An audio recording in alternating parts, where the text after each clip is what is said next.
Thank you, Mr. Speaker. And with permission, before I make my statement, may I too recognise the work of Yvonne Marie Blenkinsop and others, and indeed all those over the years who have campaigned to ensure that those in the workplace can have the degree of safety and security that they need. With permission, Mr. Speaker, I would like to make a statement on the Government's work to deliver Brexit by putting forward a new deal that members of this House can stand behind. We need to see Brexit through, to honour the result of the referendum and to deliver the change the British people so clearly demanded. I sincerely believe that most members of this House feel the same, that for all our division and disagreement, we believe in democracy, that we want to make good on the promise we made to the British people when we asked them to decide on the future of our EU membership. As to how we make that happen, recent votes have shown that there is no majority in this House for leaving with no deal, and this House has voted against revoking Article 50. It is clear that the only way forward is leaving with a deal, but it is equally clear that this will not happen without compromise on all sides of the debate. That starts with the Government, which is why we've just held 6 weeks of detailed talks with the opposition, talks that the Leader of the Opposition chose to end before a formal agreement was reached, but which nonetheless revealed areas of common ground. And having listened to the opposition, to other party leaders, to the devolved administrations, to business leaders, trade unionists and others, we're now making a 10-point offer to members across the House. 10 changes that address the concerns raised by honourable and right honourable members. 10 binding commitments that will be enshrined in legislation so they cannot simply be ignored.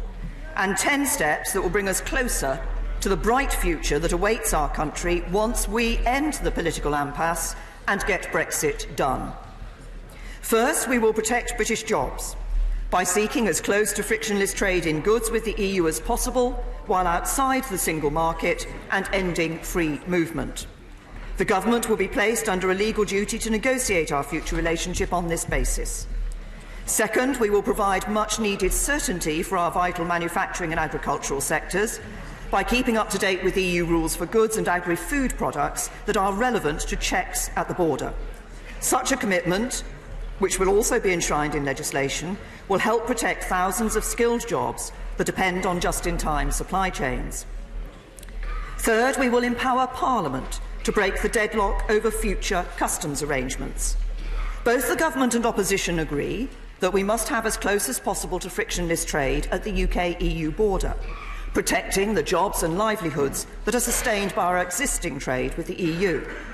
But while we agree on the ends, we disagree on the means. The Government has already put forward a proposal which delivers the benefits of a customs union, but with the ability for the UK to determine its own trade and development policy. The opposition are both sceptical of our ability to negotiate that and don't believe an independent trade policy is in the national interest. They would prefer a comprehensive customs union with a UK say in EU trade policy, but with the EU negotiating on our behalf. As part of the cross-party discussions, the Government offered a compromise option of a temporary customs union on goods only, including a UK say in relevant EU trade policy, so that the next Government can decide its preferred direction. But we were not able to reach agreement. So instead, we will commit in law to let Parliament decide this issue and to reflect the outcome of this process in legislation. Fourth, to address concerns that a future Government could roll back hard-won protections for employees, we will publish a new workers' rights bill. As I've told the House many times, successive British administrations of all colours have granted British workers rights and protections well above the standards demanded by Brussels. But I know that people want guarantees, and I'm happy to provide them. If passed by Parliament, this bill will guarantee that the rights enjoyed by British workers can be no less favourable than those of their counterparts in the EU, both now and in the future. And we will discuss further amendments with trade unions and business. Fifth, the new Brexit deal will also guarantee there will be no change in the level of environmental protection when we leave the EU, and we will establish a new and wholly independent Office of Environmental Protection, able to uphold standards and enforce compliance.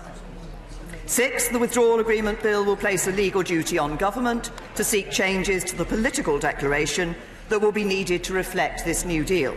I'm confident we will be successful in doing so. Seventh, the Government will include in the Withdrawal Agreement Bill, at introduction, a requirement to vote on whether to hold a second referendum. I've made my own view clear on this many times. I am against a second referendum. We should be implementing the result of the first referendum, not asking the British people to vote in a second one. What would it say about our democracy if the biggest vote in our history were to be rerun because this House didn't like the outcome? What would it do to that democracy, and what forces would it unleash? But I recognise the genuine and sincere strength of feeling across the House on this important issue. So to those MPs who want a second referendum to confirm the deal, I say you need a deal and therefore a withdrawal agreement bill to make it happen. Let it have its second reading and then make your case to Parliament. If this House votes for a referendum, it would be requiring the Government to make provisions for such a referendum, including legislation, if it wanted to ratify the withdrawal agreement. Eighth, Parliament will be guaranteed a much greater role in the second part of the Brexit process, the negotiations over our future relationship with the EU.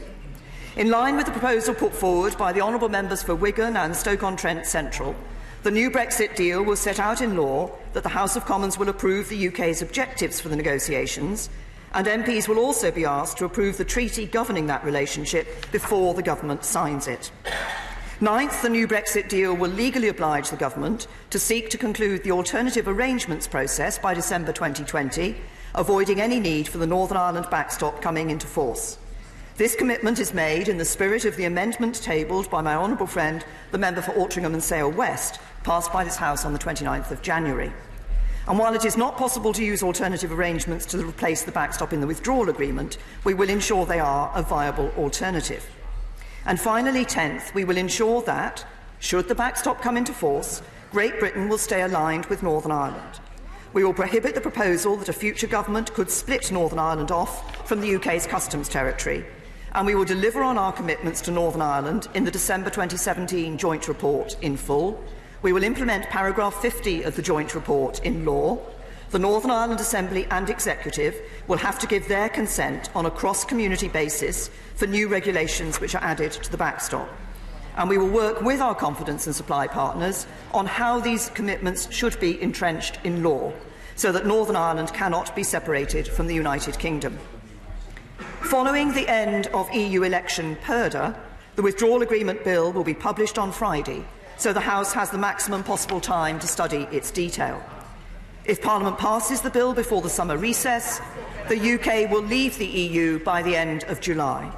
We will be out of the EU political structures, out of ever closer union. We will stop British laws being enforced by a European court. We will end free movement. We will stop making vast annual payments to the EU budget.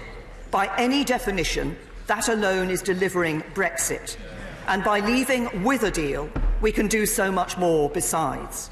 We can protect jobs, guarantee workers' rights, maintain the close security partnerships that do so much to keep us all safe. We will ensure that there is no hard border between Northern Ireland and Ireland.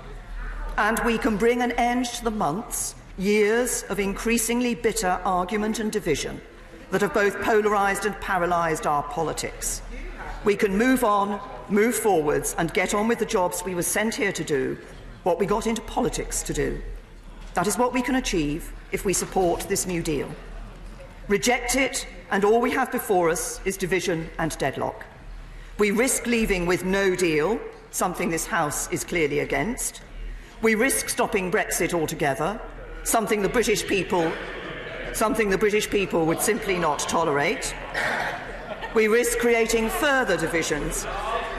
We risk creating further divisions at a time when we need to be acting together in the national interest. And we guarantee a future in which our politics become still more polarised and voters increasingly despair as they see us failing to do what they asked of us. None of us want to see that happen.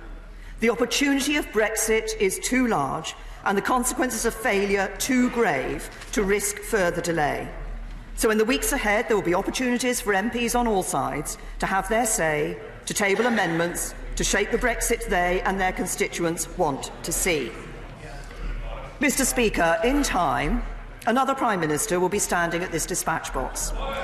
But while I am here, I have a duty to be clear with the House. I have a duty to be clear with the House about the facts. If we are going to deliver Brexit in this Parliament, we are going to have to pass a withdrawal agreement bill. And we will not do so without holding votes on the issues that have divided us the most. That includes votes on customs arrangements and on a second referendum. We can pretend otherwise and carry on arguing and getting nowhere. But in the end, our job in this House is to take decisions, not to duck them. So I will put those decisions to this House, because that is my duty, and because it is the only way that we can deliver Brexit. So let's demonstrate what this House can achieve. Let's come together, honour the referendum, deliver what we promised the British people, and build a successful future for our whole country. And I commend this statement.